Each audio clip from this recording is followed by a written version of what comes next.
Hello friends, welcome to our channel. நம்ம சேனலில் இன்றைக்கி வந்து ஒரு சூப்பரான ரெசிபி தான் பார்க்க போகிறோம். என்ன அப்படின்னா மட்டன் குழம்பு தான் வந்து பார்க்க போகிறோம். நான் வந்து கிட்டத்தட்ட ஒரு 3 இயர்ஸ் ஆச்சு மட்டன் சாப்பிட்டேன். வீட்டில் சமைச்சுமே, ஏன்னா மாமாவுக்கு வந்து மட்டன் பிடிக்காதனால நாங்கள் யாரும் சமைக்கிறதும் இல்லை, சாப்பிட்றதும் இல்லை. அதுக்கு பதிலாக கோழி, மீன், கருவாடு அந்த மாதிரி தான் வந்து நாங்கள் வந்து சமைச்சு சாப்பிட்ருக்கோம். ஸோ ரொம்ப நாள் ஆச்சு அப்படிங்கிற எங்களுக்கே வந்து சரி மட்டன் சாப்பிட்லாம் அப்படின்னு சொல்லி பிளான் பண்ணி மட்டன் எடுத்து சமைச்சிருக்கேன். எப்படி பண்ணுறேன் அப்படிங்கிறத பாருங்கள். உங்களுக்கு இந்த வீடியோ பிடிச்சிருந்துச்சி அப்படின்னா கண்டிப்பாக ஷேர் பண்ணுங்கள். மறக்காமல் நம்ம சேனலில் ஃபர்ஸ்ட் டைமாக பார்க்குறீங்க அப்படின்னா சப்ஸ்கிரைப் பண்ணிக்கோங்க. அப்போ தான் நான் போடுற வீடியோஸ்லாம் ஒவ்வொரு டைமும் உங்களுக்கு நோட்டிஃபிகேஷனாக வரும். வாங்க வீடியோக்குள்ளே போகலாம். மட்டனை வந்து ஃபஸ்ட்டு வந்து வேக வச்சு எடுத்துக்கணும். ஒரு 3-4 விசில்ஸ் விட்டுக்கோங்க. அப்போ தான் வந்து ரொம்ப சாஃப்டாக டேஸ்ட்டாக இருக்கும். பாருங்கள், 1/2 kg மட்டன் எடுத்திருக்கேன். இதில் வந்து கொழுப்பு வந்து நிறையா எடுத்திருக்கோம். ஏன்னா கொழுப்பு வந்து மாமாவுக்கு ரொம்ப பிடிக்கும் அப்படிங்கிறதுனால கொழுப்பு எடுத்திருக்காங்க. இதோட வேக வைக்கிறதுக்கு என்னென்ன ஆட் பண்ணணும் அப்படின்னா மிளகாய்த்தூள், மஞ்சள்தூள், ஜீரகம், சோம்பு, கொஞ்சம் வந்து மிளகுத்தூள், அப்புறம் வெங்காயம், தக்காளி. சின்ன வெங்காயம் வந்து நான் வந்து உரிச்சு எடுத்துக்கிட்டேன். அப்புறம் பார்த்திங்கன்னா கொஞ்சம் இஞ்சி பூண்டு பேஸ்ட்டு, கொஞ்சம் தயிர் ஆட் பண்ணியிருக்கேன், அப்புறம் உப்பு. இவ்வளோ தான். இதை வந்து நல்லா மட்டனோட நல்லா மிக்ஸ் பண்ணி போட்டு எடுத்துக்கலாம். நல்லா வாஷ் பண்ணி எடுத்துக்கிட்டால் மட்டனை வந்து எடுத்துக்கலாம். ஒவ்வொரு பீஸும் வந்து கரெக்டான இதில் இருந்துச்சு. நல்லா பாருங்கள், கொழுப்பு சொன்னேன் இல்லையா, அந்த கொழுப்பு தான் வந்து இருக்குது. கொழுப்பு சாப்பிட்றப்ப ரொம்ப வந்து டேஸ்ட்டாக இருந்துச்சு. அதுவும் இல்லாமல் இந்த கறியே வந்து ரொம்ப டேஸ்ட்டாக இருந்துச்சு. அது என்னன்னு தெரில, சில டைம் வாங்கினா நல்லா இருக்காது, சில டைம் சூப்பராக இருக்கும். இதான் ஒருவேளை நான் ரொம்ப நாள் சாப்பிடாம இருந்துட்டு சாப்பிட்றனாலே என்னமோ தெரியல, ஆனால் ரொம்ப நல்லா இருந்துச்சு.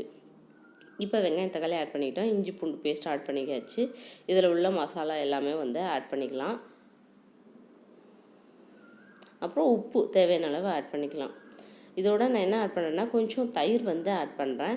நம்ம பிரியாணி இதெல்லாம் செய்கிறப்ப தயிர் ஆட் பண்ணுவோம். அதே மாதிரி இந்த மசாலா உங்களுக்கே தெரியும், நான் இந்த மசாலா வந்து ரெடி பண்ணி வீட்டிலேயே எப்போதும் கரம் மசாலா வந்து வீட்டிலேயே ப்ரிப்பேர் பண்ணி தான் போடுவேன். ஏன் அப்படின்னா அது ரொம்ப வந்து டேஸ்ட்டாக இருக்கும், வித் ஃப்ரெஷ்ஷாகவும் இருக்க மாதிரி இருக்கும். நல்லி எலும்புலாம் இதோட சேர்த்து வாங்கிட்டு வந்திருந்தாங்க.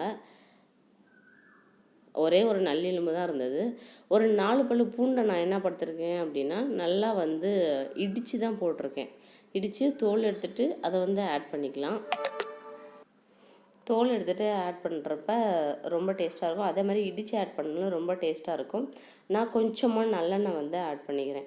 எப்போதுமே நம்ம கறி சமைக்கும் போது சிக்கனோ மட்டனோ இந்த மாதிரி செய்யும் போது நல்லெண்ணெய் விட்டு ஆட் பண்ணிங்க அப்படின்னா இன்னும் கொஞ்சம் டேஸ்ட்டாக வந்து இருக்கும். நம்ம சொல்லுவோம் அதில் கொழுப்பு இருக்குது, அதுவும் சேர்ந்து இதுவும் சேர்ந்து இதாக இருக்கும், அப்படிலாம் கிடையவே கிடையாது. நல்லெண்ணெய் ஆட் பண்ணுறப்ப ரொம்பவே வந்து டேஸ்ட்டாக இருக்கும்.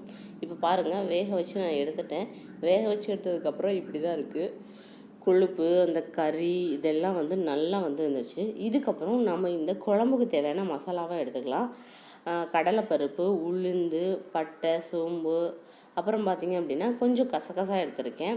இதுக்கப்புறம் ஏலக்காய் 1, 2 லவங்கம், அப்புறம் சோம்பு, ஜீரகம், மிளகு, இது மட்டும் தான் எடுத்திருக்கேன். அடுத்து பார்த்திங்க அப்படின்னா வதக்கிறதுக்கு வந்து கருவேப்பிலை, கொத்தமல்லி, தக்காளி, பூண்டு, சின்ன வெங்காயத்தை வந்து நறுக்கி வச்சு எடுத்திருக்கேன். அவ்வளோதான். இதெல்லாம் வந்து ஒன்றா வந்து வதக்கி அரைச்சி நம்ம வந்து இதில் வந்து ஆட் பண்ணிக்கலாம். அப்போ தான் வந்து சூப்பராக இருக்கும். ஒரு பேனில் வந்து எண்ணெயை ஆட் பண்ணிக்கோங்க. எண்ணெயை ஆட் பண்ணிவிட்டு நம்ம வறுக்க வேண்டிய அந்த இதெல்லாம் இருந்துச்சு இல்லையா, இன்க்ரீடியன்ட்ஸ்லாம், அதெல்லாம் வந்து வறுத்துக்கலாம். தனித்தனியாக நான் வறுக்கல, எல்லாத்தையும் ஒன்றா தான் வறுக்கேன். ஏன்னா டைம் ஆகிடுச்சு, கொஞ்சம் லேட்டாக தான் வந்து மட்டன் வந்துச்சு. அதனால் வந்து டைம் ஆனதுனால சரி டக்குன்னு கடகடன்னு பண்ணிடலாம் அப்படின்னு சொல்லிட்டு எல்லாம் பாருங்கள். நல்லா வதங்கினதுக்கப்புறம் இதோட நம்ம வந்து வெங்காயம் தக்காளி வந்து ஆட் பண்ணி அதில் வந்து போட்டுக்கலாம்.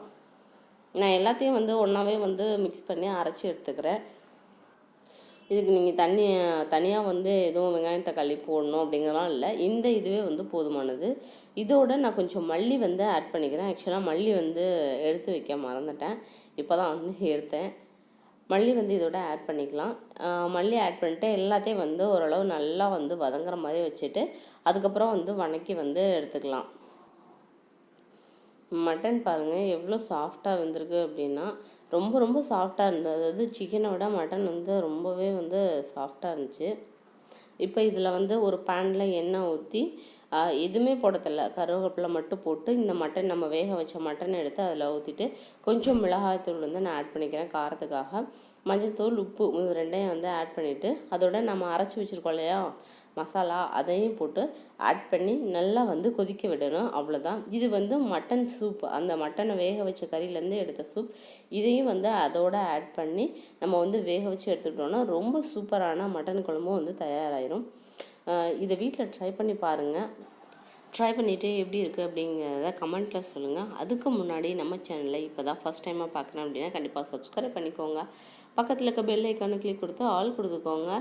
ஓகே டியர்ஸ், நெக்ஸ்ட் வீடியோவில் பார்ப்போம். Bye from Priya.